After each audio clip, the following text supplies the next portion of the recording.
Next আমরা দেখব Dizo watch pro. এটাও একটা স্কয়ার শেপের মধ্যে ডিজো ওয়াচ প্রো, এবং বরাবরই এটাতেও কিন্তু 1 বছরের ওয়ারেন্টি পাবেন। ওরা এটার প্যাকটাকে করেছে black Dizo watch pro. So box থেকে আমি তেমন কোনো ইনফরমেশন পাবো না, ওয়েল ইনফরমেশন তেমন এখানে দরকার নেই আমার। আর এটাও দুটো কালার হয়ে থাকে। এই হচ্ছে স্মার্ট ওয়াচটা, আর দুটো কালারের মধ্যে আমার হাতে এখন যেটা আছে সেটা হচ্ছে deep navy blue colour. Deep navy blue কালারের মধ্যে এটার ব্ল্যাকের একটা কম্বিনেশন নিয়ে আসছে, গ্লেজি একটা ফিনিশিং, এক্সেলেন্ট কিন্তু এটা আসলে।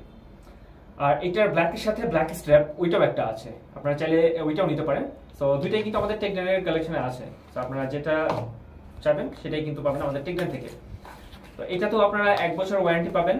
আর এটার যে বেসিক স্পেসিফিকেশন তার মধ্যে আপনি সবগুলো নোটিফিকেশন পাবেন অ্যাজ ইউজুয়াল। আগে যেরকম বললাম ডিজো ওয়াচের আসলে সবগুলো স্পেসিফিকেশন, সবগুলো ফিচার অলমোস্ট সেম। মানে আপনি এটাতে কল করতে পারবেন না বা রিসিভ করতে পারবেন না, এই অপশনটা বাদ দিয়ে আপনি নোটিফিকেশন পাবেন, সেটাকে সাইলেন্ট করার অপশন থাকবে। আমি একটু ওপেন করে নিই। এছাড়াও মেসেজ নোটিফিকেশন পাবেন, সোশ্যাল মিডিয়া অ্যাপের নোটিফিকেশনগুলো পাচ্ছেন এখান থেকে। আর অনেকগুলো স্পোর্টস মোড অবশ্যই থাকবে এখানে, আপনার এটা 20+ স্পোর্টস মোড থাকবে। আর ব্যাটারি ব্যাকআপ ওরা অফিসিয়ালি বলে 12 দিন, আমরা বলবো তাহলে 10 দিন, 8 থেকে 10 দিন। আমি ধরে নিচ্ছি যে আপনারা টিপিক্যালি ইউজ করবেন, তার মানে 10 দিন পর্যন্ত কিন্তু চার্জিং ব্যাকআপ পাবেন। আমি এটা ওপেন করতে গেলাম, এটা তো ডিজো ওয়াচের এই প্রত্যেকটা স্মার্ট ওয়াচে কিন্তু আগে আপনার ফোনের সাথে কানেক্ট করতে হবে বা বাইন্ড করতে হবে স্মার্টফোনের সাথে, দেন আপনি ফিচারগুলো দেখতে পাবেন। সো এটারও আমি ফিচার দেখাতে পারলাম না, বাট নো প্রবলেম, আমাদের ফিচার দেখানোর জন্য আমাদের ভিডিও আছে, যে এটার যে ইন্ডিভিজুয়াল রিভিউ সেইখানে সবগুলো ফিচার কিন্তু দেখানো হয়েছে, কি কি ফিচার আছে এবং কিভাবে আপনি কোনটা ইউজ করবেন, মেজার করবেন, সবগুলো কিন্তু সেখানে ডিটেইলস বলা আছে। আর ওয়াটার রেজিস্ট্যান্স লেভেল, যেটা অন্যতম ওয়াটার রেজিস্ট্যান্স লেভেল, এটাতে 5 ATM water resistance level use করা হয়েছে। ঠিক আছে তো বাবর?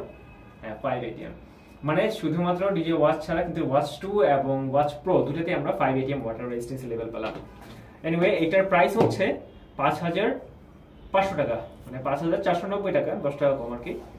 তো এই স্মার্ট ওয়াচটা তো আপনারা 1 বছরের ওয়ারেন্টি পাচ্ছেন। আগে দুটি স্মার্ট ওয়াচ থেকে কিন্তু এটা যথেষ্ট পরিমাণ প্রিমিয়াম লুকের, আর যার ফলে এটার প্রাইস একটু বেশি। আর ফিচারও আপনারা এটা বেশি পাবেন, অন্যগুলো চাইলে কিন্তু এটাতে ফিচার একটু বেশি থাকবে। এটা তো আপনারা অ্যানিমেটেড ওয়াচ ফেস পাবেন এবং লাইভ ওয়াচ ফেস, এই অপশনটাও কিন্তু এখানে আছে।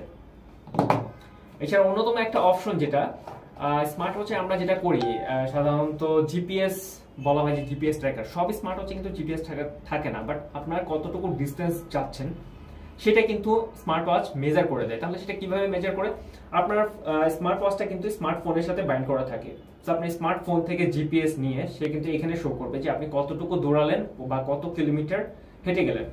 এটা কিন্তু আসলে স্মার্টফোনের জিপিএসটা ইউজ করে। বাট যখন আপনাকে বলবে যে বিল্ট ইন জিপিএস, তো মানে বুঝতে হবে এটার মধ্যে জিপিএস আছে। এখানে দুই রকম আছে বিল্ট ইন জিপিএস। এক হচ্ছে যে আপনার স্ক্রিনের মধ্যেই আপনার জিপিএস বা আপনার আমাদের ম্যাপটা শো করবে, যেটা আমরা Amazfit এর স্মার্ট ওয়াচে দেখেছি, T-Rex এ আছে, T-Rex 2 তে আছে, বা Apple এর ওয়াচও আছে, হুয়াওয়ে ম্যাক্সিমাম ওয়াচে আমরা দেখেছি, স্যামসাং এর ওয়াচগুলোতেও আছে, স্যামসাং গ্যালাক্সি 4, গ্যালাক্সি বা স্যামসাং ওয়াচ 4, এই স্মার্ট ওয়াচগুলোতে আমরা দেখেছি যে জিপিএস অপশনটা একেবারে ডিরেক্ট এই জায়গায় আপনি স্ক্রিনের মধ্যে কিন্তু জিপিএস দেখতে পাবেন, আমার লোকেশনটা আমি দেখতে পারবো। আরেকটা অপশন আছে যেটা হচ্ছে আপনার ফোনের সাথে আপনি কানেক্ট করলেন না, আপনি ওয়ার্কআউটে বের হলেন, দৌড়াচ্ছেন রাস্তায়, আপনি কত কিলোমিটার গেলেন বা কতটুকু ডিস্টেন্স আপনি পার করলেন এটা আপনি দেখতে চান, বাট আপনার ফোনের সাথে কানেক্ট না করে, সেই অপশনটা আপনি এখানে পাবেন। ডিস্টেন্সটা মেজার করতে পারবেন, কিন্তু আপনি কোনো ম্যাপ দেখতে পারবেন না। মানে বিল্ট ইন জিপিএস বলতে যেটা বোঝায় যে ম্যাপ দেখার, সেই অপশনটা থাকবে না। কিন্তু আপনাকে কানেক্ট না করেও বা ওই মুহূর্তে আপনি ব্লুটুথটাকে অফ করেও ডিসকানেক্টেড রেখে আপনি এখানে দেখতে পারবেন আপনি কতটুকু যাচ্ছেন। এটাই হচ্ছে সেই জিপিএস বা পজিশনিং ট্র্যাকার। সো এখানে কিন্তু পজিশনিং ট্র্যাকার হিসেবে জিপিএসটা ইউজ করা হয়েছে, সাথে গ্লোনাস। সো আমাদের এখানে কিছু কাস্টমার আসে যে ইউরোপে যাবে, সে কিনতে চাচ্ছে। হ্যাঁ, আপনারা যারা ইউরোপে যাবেন আপনাদের এখানে হয়তো বা জিপিএস সাপোর্ট করে না গ্লোনাস, সো আপনারা এটা কিন্তু এটাও নিতে পারবেন, কোনো প্রবলেম হবে না। আর যদি বাংলাদেশে, তাহলে বাংলাদেশে আমাদের এই রিজনের জন্য জিপিএস ইটস ওকে। দেন এইটাতে blood oxygen level as usual সবগুলোতেই থাকে, ব্লাড অক্সিজেন লেভেল এবং হার্ট রেট 1.75 ইঞ্চ। আমরা ওয়াচ 2 তে দেখছিলাম 1.69, এটাতে 1.75, মানে আমার স্ক্রিনটা কিন্তু আরো বড়। স্ক্রিন বড় হওয়া এবং ছোট হওয়া এটা ডিপেন্ড করে পুরোপুরি কাস্টমারের উপর। অনেকে চাবে একটু বড় স্ক্রিন যাদের জন্য সুবিধা হয়, আবার রিস্ট ছোটোর জন্য তারা একটু ছোট স্ক্রিন চাবে। এটা ভ্যারি করে যে আমার বড় স্ক্রিন মানে যে এটা নেগেটিভ সাইড বা ছোট স্ক্রিন নেগেটিভ সাইড, ব্যাপারটা এমন না। দুইটারই পজিটিভ নেগেটিভ দুইটাই আছে, এটা পার্সন টু পার্সন ভ্যারি করে, পার্সন টু পার্সন আসলে পছন্দের ব্যাপার। যেমন আমি একটু ছোট স্ক্রিনই পছন্দ করি। আর ব্যাটারি ব্যাকআপ ওরা আমি একবার বলেছিলাম যে ওরা 14 দিন বলতেছে, কিন্তু আমরা তাহলে এটাকে অ্যাটলিস্ট 10 থেকে 12 দিন ধরে নিতে পারি টিপিক্যালি ইউজে। আর 90টারও বেশি স্পোর্টস মোড আছে এই ওয়াচ প্রোতে। আর প্রাইস আরও একবার বলে দিই, এটার প্রাইস 5500 টাকা, 1 বছরের ওয়ারেন্টি। তো আপনারা চাইলে কিন্তু এখনই অর্ডার করতে পারেন। এটা দুটো কালার, আর একবার বলে নিই এটার কালার হচ্ছে ব্ল্যাক কালার, এবং যেটা দেখালাম ডিপ নেভি ব্লু, সাথে ব্ল্যাকের ডায়ালটা।